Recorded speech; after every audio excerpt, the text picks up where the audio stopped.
ഇന്ന് നമ്മൾ നമ്മുടെ അപ്രീഷിയേറ്റിംഗ് പ്രോസിലെ ഒരു മോഡൽ ക്വസ്റ്റ്യൻ പേപ്പർ നമ്മൾ മുമ്പ് ചെയ്തിട്ടുണ്ടല്ലോ.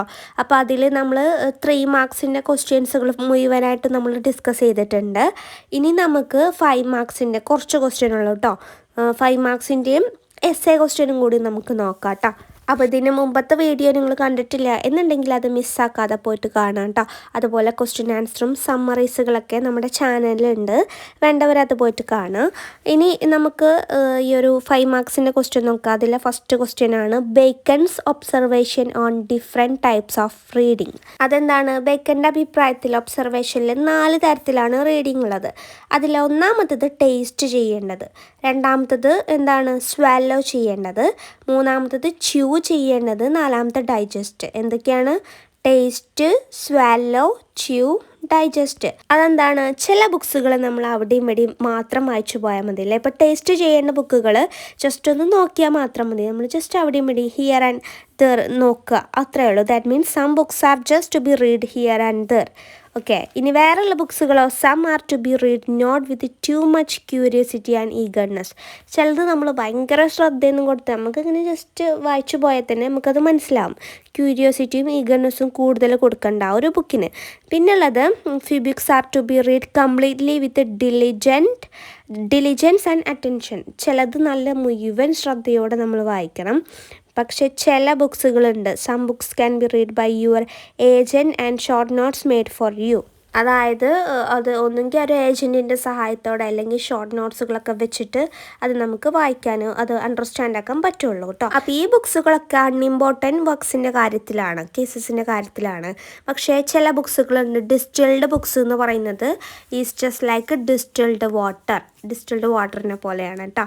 അപ്പോൾ എന്തൊക്കെയാണ്? 4 തരത്തിലുണ്ട്. Tasted, swallowed, few to be chewed, digested. പിന്നെ നമ്മൾ അത് ക്യൂരിയോസിറ്റി വെച്ച് കൂടുതൽ ഈഗർനെസ് വെച്ചിട്ട് വായിക്കേണ്ടതുണ്ട്, കൂടുതൽ അറ്റൻഷൻ. പിന്നെ ചിലത് ഹിയർ ആൻഡ് ദർ വായിക്കുക. പിന്നെ പറഞ്ഞത് എന്തായിരുന്നു? ചിലത് ഏജൻറ്റിൻ്റെയോ അല്ലെങ്കിൽ ഷോർട്ട് നോട്ട്സൊക്കെ വെച്ചിട്ട് വായിക്കുക കേട്ടോ. അപ്പോൾ ഇത്രയാണ്. ഇനി ഞാൻ കൂടുതൽ വലിച്ചു നീട്ടി പറയുന്നില്ല കേട്ടോ, കാരണം നമ്മൾ ഓൾറെഡി ഡിസ്കസ് ചെയ്തതുമാണ്. പിന്നെ ഇത് ബിഗ് ക്വസ്റ്റ്യൻസുകളാണല്ലോ, അപ്പോൾ കുറച്ച് പറയാനുണ്ടാവും, അതുകൊണ്ട് തന്നെ ലെങ്തി ആവണ്ടെന്ന് കരുതിയിട്ടാണ്. സെക്കൻഡ് ക്വസ്റ്റ്യൻ നോക്കുക. Nostalgia and memory in dream children. Nostalgia എന്ന് പറഞ്ഞാൽ എന്താണ്? Affection four A period in the past. നമ്മളെ പാസ്റ്റിലുള്ള ഒരു പീരീഡിനുള്ള ഒരു അഫെക്ഷൻ, ഒരു സ്നേഹമാണ് അത് ഡ്രീം ചിൽഡ്രനിൽ ചാൾസ് ലാമിൻ്റെ ആ ഒരു പാസ്റ്റ് നമുക്ക് കാണിക്കുന്നുണ്ട്. ഫസ്റ്റ് അദ്ദേഹത്തിൻ്റെ ലവ് അല്ലേ, ആലിസുമായിട്ടുള്ള അദ്ദേഹത്തിൻ്റെ ലവ്, ആലിസ് വിൻഡർട്ടൺ. പിന്നീട് അത് ബർത്റമിനെ മാരി ചെയ്യുന്നുണ്ട്. അപ്പോൾ അദ്ദേഹത്തിൻ്റെ ഒരു ലോസ്റ്റ് ലവിനെ കുറിച്ച് പറയുന്നുണ്ട്. പിന്നെ അതിൽ അദ്ദേഹത്തിൻ്റെ ഗ്രേറ്റ് ഹൗസിലെ ഗ്രാൻഡ് മദർ ഫീൽഡിൻ്റെ കൂടെയുള്ള മെമ്മറീസുകൾ പറയുന്നുണ്ട്. അദ്ദേഹം അവിടെ ആ ഒരു വാണ്ടറിങ് ചെയ്ത കാര്യമൊക്കെ ഉണ്ടല്ലോ, his wanderings in the empty rooms of the great house. പിന്നെ in the garden outside with all its flowers and fruits and memories of his brother John. അല്ലേ, ആ ബ്രദർ ജോണിൻ്റെ കാര്യം ഇമ്പോർട്ടൻ്റ് ആണ്. പിന്നെ he remembers how John used to carry him on his back for miles when he was lame footed. അപ്പോൾ മുടന്തനായ ആ ഒരു അവസ്ഥയിൽ എങ്ങനെയാണ് ജോൺ ഇദ്ദേഹത്തെ ക്യാരി ചെയ്തത് എന്നും, but later in life when John became lame footed, impatient and in pain, he did not give much consideration. അതായത് പിന്നീട് ജോൺ ലൈം ഫൂട്ടഡ് ആവുമ്പോൾ ഇദ്ദേഹത്തിന് ഒരുപാട് പേഷ്യൻസും, അതായത് ഒരുപാട് നമ്മൾ ഇദ്ദേഹത്തെ ട്രീറ്റ് ചെയ്യേണ്ട അവസ്ഥ വരുമ്പോൾ നമ്മുടെ നമ്മുടെ ഓതർ അദ്ദേഹത്തെ മൈൻഡേ ചെയ്യുന്നില്ല. അതുപോലെ തന്നെ forgetting how good John was to him when he was lame footed. പിന്നെ just after an hour of John's death he thought he died a long time ago. അങ്ങനെയാണ് അദ്ദേഹത്തിന് ഫീൽ ചെയ്തിട്ടുണ്ടായിരുന്നത്. പക്ഷെ പിന്നീട് ഒരുപാട് കാലം കഴിഞ്ഞപ്പോൾ അവന് ഭയങ്കര സങ്കടം ഉണ്ടായിരുന്നു കേട്ടോ. But later it haunted him എന്നാണ് പറയുന്നത്. പക്ഷേ he did not cry as some others do. മറ്റുള്ളവർ ചെയ്യുന്ന പോലെ ക്രൈ ഒന്നും ചെയ്തിട്ടില്ല. He is sure John would have cried for him if he had died. അതായത് ഇപ്പോൾ ജോണിൻ്റെ സ്ഥാനത്ത് ഇവരായിരുന്നെങ്കിൽ ജോൺ ഒരുപാട് കരഞ്ഞിട്ടുണ്ടാവും എന്നാണ് പറയുന്നത്. He missed his kindness and crossness. He wished him to live again and to have quarrels with him as before. Okay, അപ്പോൾ ഇത്രയും കാര്യങ്ങളാണ് അതിൽ എഴുതേണ്ടത്. നമ്മുടെ ചാപ്റ്ററിലെ ക്വസ്റ്റ്യൻ ആൻസർ, ഇതിൻ്റെ ആ ഒരു ചാപ്റ്റർ ഡ്രീം ചിൽഡ്രൻ എ റിവറി എന്നുള്ള ചാപ്റ്ററിലെ ക്വസ്റ്റ്യൻ ആൻസർ നോക്കിയാൽ മതി കേട്ടോ. ഒക്കെ കംപ്ലീറ്റ് ആയിട്ട് നമ്മൾ പഠിച്ചിട്ടുണ്ട്. നെക്സ്റ്റ് ക്വസ്റ്റ്യൻ നോക്കാം. Chesterton's description of Battersea during the flood. അതെന്താണ് അതിൻ്റെ answer? Battersea is a district of south west London. South west ലണ്ടനിലുള്ള ഒരു ഡിസ്ട്രിക്റ്റാണ് ബാറ്റർസി എന്ന് പറയുന്നത്. അപ്പോൾ ചെസ്റ്റർട്ടൺ അതിനെ കോൾ ചെയ്യുന്നത് റൊമാൻറ്റിക് ടൗൺ എന്നാണ് കേട്ടോ. എന്താണ്? Romantic town. അപ്പോൾ അത് one of the most beautiful human localities, നല്ല ബ്യൂട്ടിഫുൾ ആയിട്ടുള്ളൊരു ഡിസ്ട്രിക്റ്റാണ് ഈ ചെസ്റ്റർട്ടൺ എന്ന് പറയുന്നത്. ഹ്യൂമൻ ലൊക്കാലിറ്റീസ് ഒക്കെയാണ്. പിന്നെ വെൻ ഫ്ലഡ് കെയിം ദർ, അവിടെ ഫ്ലഡ് വന്നില്ലേ, അപ്പോൾ Chesterton was way in the village. അപ്പോൾ ചെസ്റ്റർട്ടൺ അല്ലെങ്കിൽ വില്ലേജിലായിരുന്നു. So he could not enjoy the flood. അതുകൊണ്ട് തന്നെ അദ്ദേഹത്തിന് ആ ഒരു ഫ്ലഡ് അതായത് ഫ്ലഡിലൊന്നും എൻജോയ് ചെയ്യാനൊന്നുമില്ല, ആ ഒരു ഭാഗ്യമാണെന്ന് വിചാരിക്കുക. പക്ഷേ നമ്മൾ ആ ഒരു ചാപ്റ്ററിൽ പറഞ്ഞിട്ടുണ്ടല്ലേ, ഇദ്ദേഹം നെഗറ്റീവിലല്ല പോസിറ്റീവായിട്ട് എല്ലാ കാര്യങ്ങളും കാണാൻ വേണ്ടി നിൽക്കുകയാണ്. അപ്പം ഇദ്ദേഹം ആ ഒരു ഫ്ലഡ് വന്നതും പോസിറ്റീവായിട്ട് എടുക്കുകയാണ്. എനിക്കത് കാണാൻ പറ്റില്ലല്ലോ എന്നുള്ള ആ ഒരു രീതിയിൽ എടുക്കുകയാണ്. അപ്പോൾ he however thinks it must have been more beautiful when it was flooded. അപ്പോൾ അദ്ദേഹം പോസിറ്റീവിലാണല്ലോ ചിന്തിക്കുന്നത്. അപ്പോൾ അദ്ദേഹം പറയുകയാണ്, ഇപ്പോൾ ഈ ബാറ്റർസിയെ കാണാൻ കൂടുതൽ മനോഹരമായിട്ടുണ്ടാവും, കാരണം വെള്ളമൊക്കെ വന്നിട്ട്. അപ്പോൾ അത് വെനീസ് എന്ന് പറഞ്ഞാൽ നല്ല ബ്യൂട്ടിഫുൾ ആയിട്ടുള്ള ഒരു ടൗണാണ്, അതായത് ചുറ്റും വെള്ളമൊക്കെ ആയിട്ടുള്ള ഒരു ടൗണാണ് വെനീസ് എന്ന് പറയുന്നത്. അപ്പോൾ വെനീസിൽ വെള്ളം ഉണ്ടല്ലോ, അപ്പോൾ ബാറ്റർസി ഇപ്പോൾ വെനീസിനേക്കാളും കൂടുതലും ബ്യൂട്ടിഫുൾ ആയിട്ടുണ്ടാവും വെള്ളമൊക്കെ വന്നതുകൊണ്ട് എന്നാണ് പറയുന്നത് കേട്ടോ. It must have resembled Venice. പിന്നെ the butcher and the green grocer must have brought things riding in boats on the ripple sheet of water. അതായത് ബച്ചേഴ്സും ഗ്രീൻ ഗ്രോസേഴ്സൊക്കെ സാധനങ്ങളൊക്കെ ബോട്ടിൽ വെച്ചിട്ടാവും. അതുപോലെ തന്നെ ഒരു ഐലൻഡ് ഉണ്ടാവും. An island is very beautiful. When a district is flooded it becomes an archipelago. Island എന്നാണ്, കാണാൻ നല്ല ബ്യൂട്ടിഫുൾ ആണ്. പക്ഷേ നമ്മുടെ ഈ ഒരു ഡിസ്ട്രിക്റ്റിൽ ഫ്ലഡ് വന്ന്, അതായത് വെള്ളമൊക്കെ വന്ന് നിൽക്കുമ്പോൾ ഡിസ്ട്രിക്റ്റ് ഓൾറെഡി നല്ല ബ്യൂട്ടിഫുൾ ആണ് കാണാൻ. അപ്പോൾ അതെന്താവും? ഒരു ദ്വീപസമൂഹമാവും. ആർക്കിപ്പെലാഗോ എന്ന് പറഞ്ഞാൽ അതാണ് കേട്ടോ, ദ്വീപസമൂഹമായിട്ട് മാറും എന്നാണ് പറയുന്നത്. നെക്സ്റ്റ് ക്വസ്റ്റ്യൻ നോക്കാം. ക്യാമൂസ് ഐഡിയ ഓഫ് എ റൈറ്റർ. ഒരു റൈറ്റർ എങ്ങനെയായിരിക്കണം എന്നാണ്. അപ്പോൾ റൈറ്റർ എപ്പോഴും ട്രത്തും ലിബർട്ടിയും, സത്യവും സ്വാതന്ത്ര്യത്തിനും വേണ്ടിയിട്ടായിരിക്കണം സെർവ് ചെയ്യേണ്ടത്. പിന്നെ ഒരിക്കലും നമ്മുടെ റൂളേഴ്സിൻ്റെ ആവശ്യങ്ങൾക്ക് വേണ്ടി ആവരുത്. He should not serve the needs of the rulers. പിന്നെ ആരുടെ നീഡ്സിന് വേണ്ടിയിട്ടായിരിക്കണം?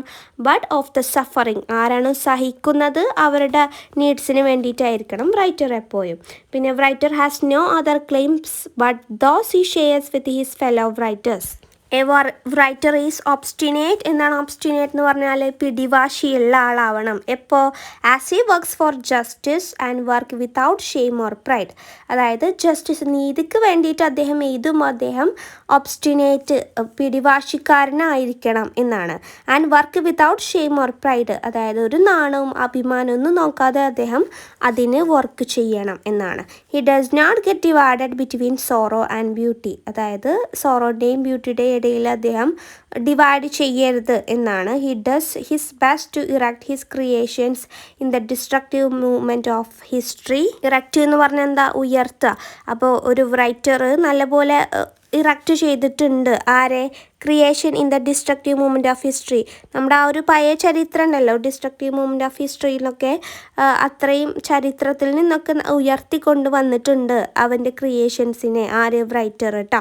പിന്നെ nobody should expect complete solution and high morals from a writer. അതായത് ഒരു കംപ്ലീറ്റ് സൊല്യൂഷൻ എന്നും ഒരു റൈറ്ററിൻ്റെ അടുത്തു നിന്നും പ്രതീക്ഷിക്കരുത്. Truth is mysterious, elusive and always to be conquered. Truth എന്ന് പറഞ്ഞാൽ മിസ്റ്റീരിയസ് ആണ്, ഇലൂസീവ് ആണ്, അത് നമ്മളെപ്പോഴും പിടിച്ചടക്കേണ്ട ഒന്നാണ്. ലിബർട്ടി ഈസ് ഡേഞ്ചറസ് ആണ്. It is hard to live with but it is elating. അതെന്താണ്? സ്വാതന്ത്ര്യം എന്ന് പറയുന്നത് ഡേഞ്ചറസ് ആണ്, നമുക്കൊരു അപകടമുള്ളതാണ്. It is hard to live, നമുക്കത് ജീവിക്കാൻ ബുദ്ധിമുട്ടാണ്. ബട്ട് ഇറ്റ് ഈസ് ഇലാറ്റിംഗ്, അത് സന്തോഷം എന്നുള്ളതാണ്. ഇലാറ്റിംഗ് എന്ന് പറഞ്ഞാൽ സന്തോഷം കവിഞ്ഞതാണെന്നാണ് മീനിങ്. പിന്നെ the writer must march forward to achieve this 2 goals.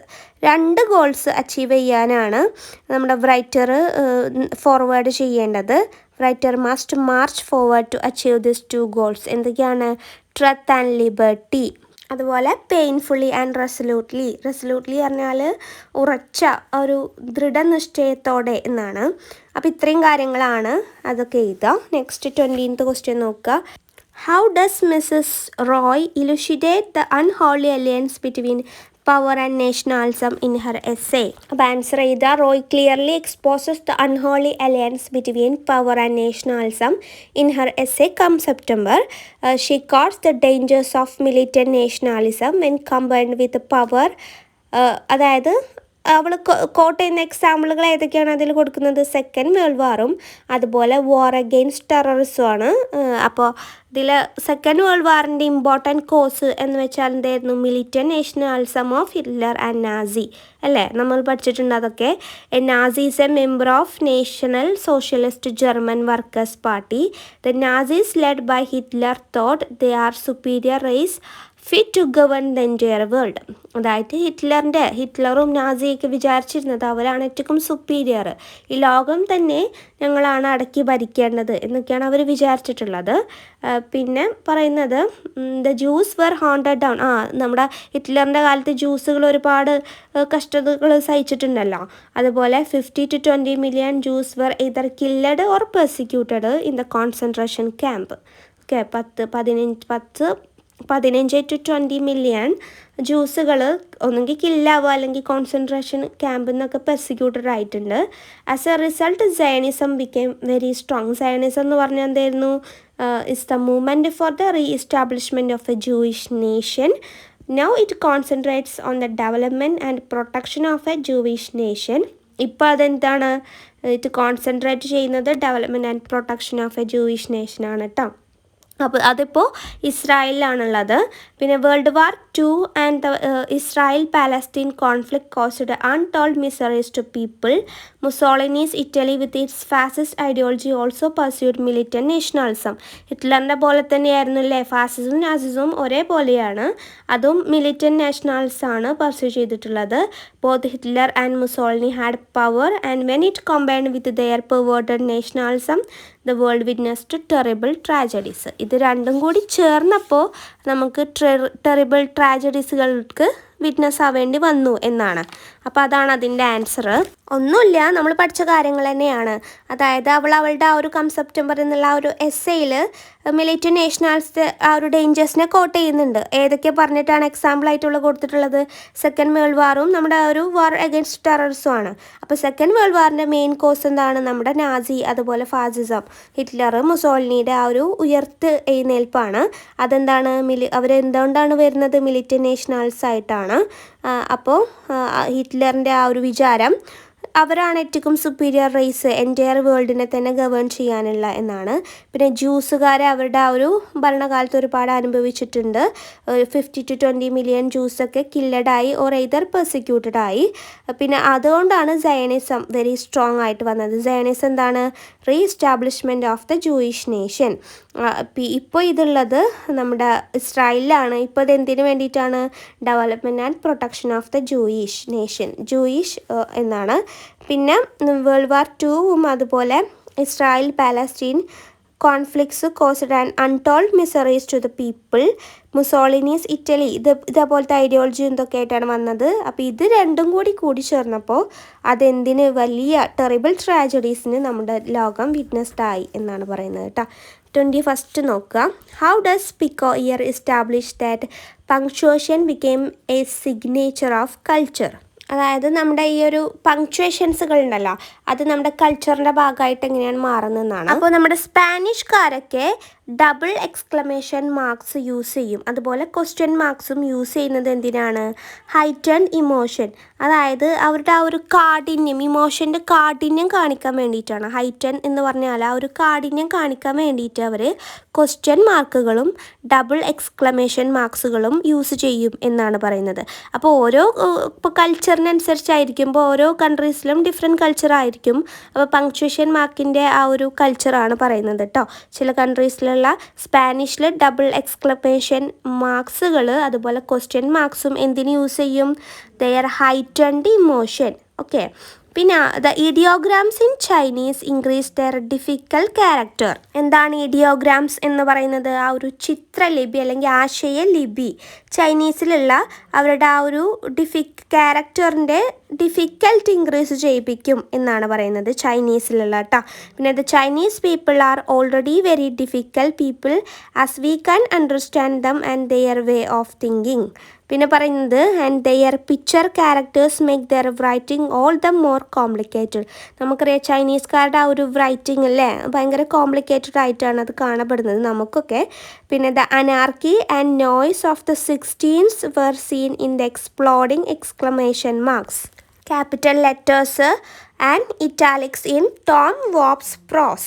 അതുപോലെ in communist societies where the state is everything and the individual nothing, the capital letter reserved for ministers, subcommittees and സെക്രട്ടേറിയറ്റ്സ്.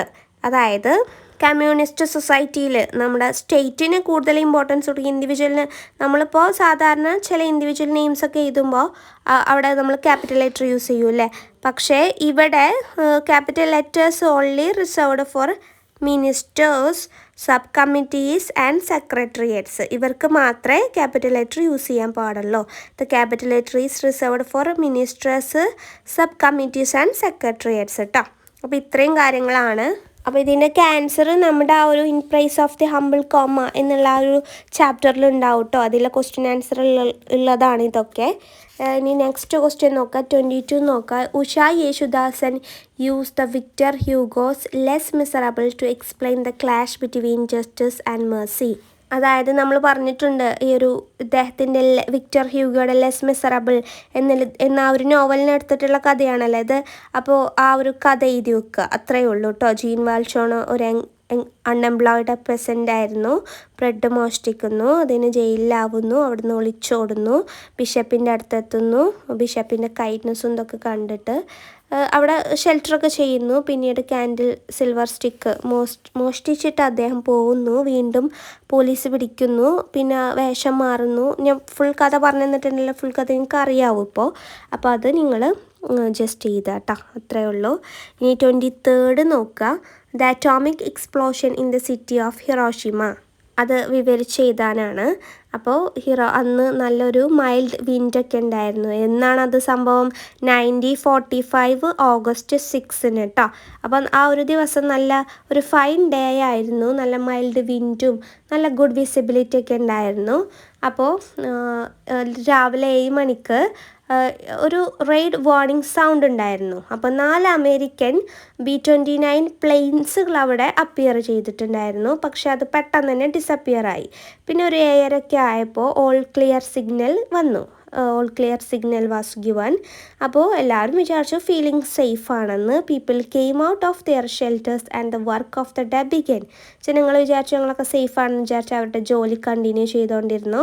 Suddenly a glaring whitish pinkish light appeared in the sky. എന്താണ് glaring whitish pinkish light സ്കൈയിൽ വന്നു, appear ചെയ്തു. Accompanied by an unnatural tremor. ഒരു sound ട്രമ്മർ എന്ന് പറഞ്ഞാൽ natural അല്ലാത്ത, അപ്പോൾ നമ്മൾ ഇടിയൊക്കെ വെട്ടുമ്പോൾ നമുക്കത് നേച്ചുറൽ എന്നറിയാം. പക്ഷേ അതുപോലെ തന്നെ ഒരു നേച്ചുറൽ അല്ലാത്ത ഒരു സൗണ്ട് ട്രമ്മറും കൂടി അതിൻ്റെ കൂടെ ഉണ്ടായിരുന്നു, ആ ഒരു ലൈറ്റിൻ്റെ കൂടെ. It was immediately followed by suffocating heat. ഭയങ്കര കഠിനമായിട്ടുള്ള ഹീറ്റോട് കൂടിയിട്ടാണ്.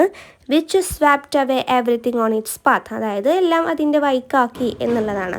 Within a few second 1000 of people in the street and the garden were scorched by searing heat of the way. അതായത് ആ ഒരു പൊള്ളലേറ്റിട്ട് അവരൊക്കെ സ്കോച്ച് ചെയ്യായിരുന്നു. പിന്നെ പറയുന്നത് മെനി വെർ കില്ലഡ് ഇൻസ്റ്റൻ്റ്ലി. ഒരുപാട് ആളുകൾ അപ്പം തന്നെ മരിച്ചു പോയിട്ടുണ്ട്. അത് screamed in agony because of the burns.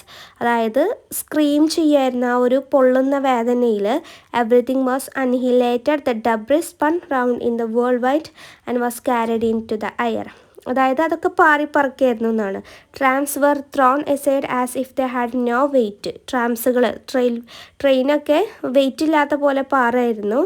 അതുപോലെ trains were flung off the rails as if the were ടോയ്സിൻ്റെ പോലെ തന്നെ. പിന്നെ animals suffered the same fate as the people. അനിമൽസും പീപ്പിൾസിൻ്റെ പോലെ തന്നെയാണ്. Even the vegetable did not escape. Trees went up in flames. മരങ്ങളൊക്കെ കത്തി. Rice plants and grass burn like dry straw. വൈക്കോല് പോലെ, ഡ്രൈ ആയിട്ടുള്ള വൈക്കോല് പോലെ റൈസ് പ്ലാന്റ്സും ഗ്രാസൊക്കെ എന്താണ് ബേൺ ചെയ്തിട്ടുണ്ട്. The effect of the radiation would last decades. അതായത് ആ ഒരു റേഡിയേഷൻ പല ഡിക്കേഡ്സിലും ഇങ്ങനെ തുടർന്നുകൊണ്ടിരിക്കും എന്നാണ് പറയുന്നത് കേട്ടോ. നെക്സ്റ്റ് ഉള്ളതാണ് S A questions. 5 marks questions ഒക്കെ ഡിസ്കസ് ചെയ്ത് എസ് എ നോക്കാം. ഫസ്റ്റ് ക്വസ്റ്റ്യൻ നോക്കുക. How far does G.K. Chesterton succeed in developing a delightful and philosophical essay from down to earth unimportant context in his essay on running after oneself? അതായത് നമ്മൾ സാധാരണ നടക്കുന്ന കാര്യങ്ങൾ വെച്ചിട്ട് എങ്ങനെയാണ് അദ്ദേഹം നല്ലൊരു സക്സസ്ഫുൾ ആയിട്ടുള്ള എസ്സേ ഉണ്ടാക്കിയതെന്നാണ്. അപ്പോൾ നമുക്കറിയാം അദ്ദേഹം എല്ലാ കാര്യങ്ങളും പോസിറ്റീവായിട്ട് കാണാൻ പറയാനല്ലേ. ഇപ്പോൾ ഒരു ബാറ്റർസിയുടെ കാര്യം, അത് ഫ്ലഡൊക്കെ വന്ന് അത്രയ്ക്കും ആ ഒരു ബ്യൂട്ടിഫുൾ ആയിട്ടുള്ള സിറ്റി ഡിസ്ട്രിക്റ്റ് നശിക്കുന്നതാണ്. അപ്പോൾ ആ സമയത്ത് ചെസ്റ്റർട്ടൺ അവിടെ ഇല്ലായിരുന്നു, അപ്പോൾ വില്ലേജിലായിരുന്നു. അപ്പോൾ അദ്ദേഹത്തിന് ഭയങ്കര ജലസാവാണ്, ഞാനപ്പോൾ അവിടെ ഇല്ലാതെ പോയില്ലോ എന്ന് പറഞ്ഞിട്ട്. പിന്നെ ആ ഒരു ബാറ്റർസിയുടെ കാര്യമൊക്കെ ചെയ്ത് നല്ല ബ്യൂട്ടിഫുൾ ആയിട്ടുള്ള ഒരു ലൊക്കാലിറ്റിയാണ്, ഹ്യൂമൻ ലൊക്കാലിറ്റീസൊക്കെ ഉള്ള. ഫ്ലഡ് വന്നപ്പോൾ വെനീസിനേക്കാളും സുന്ദരമായിട്ടുണ്ടാവും. അതുപോലെ ബച്ചർ, ഗ്രീൻ ഗ്രോസറൊക്കെ ബോട്ട്സിൽ നിന്നാവും ഇപ്പോൾ കച്ചവടം ചെയ്യുന്നത്. പിന്നെ ആ കാര്യങ്ങളൊക്കെ ചെയ്താൽ a district is flooded, it become archipelago. ഐലൻഡിനെ ബ്യൂട്ടിഫുൾ ആണ്, അപ്പോൾ ഡിസ്ട്രിക്റ്റ് ഫ്ലഡ് ആകുമ്പോൾ അത് ഒരു ദ്വീപസമൂഹമായിട്ട് മാറും എന്നൊക്കെ പറയുന്നുണ്ട്. പിന്നെ നമ്മൾ ഹാറ്റിൻ്റെ പിന്നാലെ പോകുമല്ലോ, ആ കാര്യം ചെയ്താൽ അതൊരു അൺപ്ലസൻ്റ് ആയിട്ടുള്ള കാര്യമാണ്, എല്ലാവർക്കും ബോറടിപ്പിക്കുന്ന ഒരു കാര്യമാണ് അല്ലേ. പക്ഷെ അതേ ഒരു പോസിറ്റീവ് രീതിയിൽ കാണുകയാണ്. എന്തിനാണ് അത് അൺപ്ലസൻ്റ്, ഒരു കോമിക്കായിട്ട് നമ്മൾ കാണുന്നത് എന്നൊക്കെ പറഞ്ഞിട്ട് ഈ ഒരു ഹാറ്റിൻ്റെ പിന്നാലെ ഓടുക എന്ന് പറയുന്നത് നമ്മൾ ടയേർഡാക്കും. പക്ഷെ നമ്മൾ സ്പോർട്സിലൊക്കെ നമ്മൾ എത്ര പോലും നമ്മൾ ഓടുന്നുണ്ട്, അതൊക്കെ എല്ലാവരും എൻകറേജ് ചെയ്തിട്ട് കാണുകയാണ് ചെയ്യുന്നത് അല്ലേ. അതേപോലെ തന്നെ ഒരു ആക്ടിവിറ്റി, ഒരു സ്പോർട്ടാണ് ഇതും എന്നൊക്കെ അദ്ദേഹം പറയുകയാണ് കേട്ടോ. ആ കാര്യങ്ങളും ജസ്റ്റ് വിവരിച്ച് ചെയ്താൽ അത്ര തന്നെ ഉള്ളൂ കേട്ടോ. ആ ഒരു എസ്സേയിൽ, ആ ഒരു ചാപ്റ്ററിലുള്ള കാര്യങ്ങളൊക്കെ ചെയ്താൽ. Second question. അപ്പോൾ എസ്സേ ഒന്നും ഞാനിങ്ങനെ വാരി വലിച്ച് പറയുന്നില്ല, ഇതേ സെയിം എസ്സേ നമ്മുടെ ക്വസ്റ്റ്യൻ ആൻസറിൽ പറയുന്നുണ്ട്, അത് ജസ്റ്റ് വായിച്ചു നോക്കാം കേട്ടോ. എസ്സേ നമ്മൾ ഓൾറെഡി പറഞ്ഞ കാര്യമാണ്, പിന്നെ എസ്സേ ഒക്കെ പറയാൻ നിന്നാൽ ഒരുപാട് സമയം വേണ്ടി വരും. പിന്നെ നമ്മൾ നെക്സ്റ്റ് ക്വസ്റ്റ്യൻ നോക്കുക. Briefly discuss the different aspects of bacon style with respect two of studies. അപ്പോൾ ഞാൻ ഈ എസ്സേസിലെ മെയിൻ പോയിൻറ്റ്സുകൾ നിങ്ങൾക്ക് പറഞ്ഞുതരാം. അത് നിങ്ങൾ എന്ത് ചെയ്താൽ ഇലാബറേറ്റ് ചെയ്തിട്ട് നെഗറ്റീവായിട്ട് എഴുതി വെക്കുക. അപ്പോൾ ഫസ്റ്റ് നമ്മൾ ഈ ഒരു എസ്സേയിൽ നമ്മൾ ആ ഒരു അഫോറിസ്റ്റിക് സ്റ്റൈൽ ഉണ്ടല്ലോ, അതിനെ പറ്റിയിട്ട് എഴുതണം. അതെന്താണ്? Aphorism R straight forward statement ആണ്, ദാറ്റ് സ്റ്റേറ്റഡ് ട്രത്ത്. അതൊന്നും ഞാൻ പറയുന്നില്ല ഇനി. അതിനെ പറ്റിയിട്ട് നമ്മൾ എഴുതണം. പിന്നെ നമ്മൾ എന്താണ് ബേക്കണിൻ്റെ സ്റ്റഡീസുകളിന് 3 പർപ്പസ് ഉണ്ടെന്ന് നമ്മൾ പറഞ്ഞിരുന്നു. ഡിലൈറ്റ്, ഓർണമെൻറ്റ്, എബിലിറ്റി എന്നൊക്കെ നമ്മൾ പറഞ്ഞല്ലോ. ആ കാര്യം നമ്മൾ വാരി വലിച്ച് എഴുതി വെക്കുക. പിന്നെ പറയുന്നത് ആ ഒരു ബുക്സിൻ്റെ കാര്യമല്ലേ, ചൂവഡ്, ഡൈജസ്റ്റഡ്, സ്വാലഡ്, ആ കാര്യം എഴുതുക. പിന്നെ അദ്ദേഹത്തിൻ്റെ വേറൊരു എസ്സേയുടെ ഫീച്ചറായിട്ടുള്ള ഇംപേഴ്സണാലിറ്റി, അതായത് Bacon's personal choices and opinions are not reflected through his writings, ആ കാര്യമൊക്കെ ഉണ്ടല്ലോ, അതൊക്കെ എഴുതുക. പിന്നെ Bacon displays a few other features also. It is very short, it lacks coherence as he tries to put too many ideas into few words. പിന്നെ his essay is not divided into paragraph. It is difficult for the reader to grasp a sudden change from one idea to another. കാര്യമൊക്കെ add ചെയ്യുക. His essay is observational rather than reflective. His style is very formal. Okay. പിന്നെ he uses similes, metaphors and figure of speech. പിന്നെ Latin expression which confuse the ordinary reader. His essay lacks humor. Humor കുറവായിരിക്കും. It is as if a scholar is writing to other scholar. അതുപോലെയാണ് അദ്ദേഹത്തിൻ്റെ essay. ആ കാര്യമൊക്കെ add ചെയ്യാം കേട്ടോ. Next 26th ഉള്ളത്. Briefly describe Achebe's experience as a student under the colonial system of education. അപ്പോൾ അത് ആ ചാപ്റ്ററിൽ പറയുന്ന കാര്യങ്ങൾ തന്നെ അതേപോലെ അങ്ങോട്ട് വിവരിച്ച് എഴുതിയാൽ മതി. 27th നോക്കുക. Critically assess come September as a serious deliberation on various socio-cultural and political issues on contemporary issues.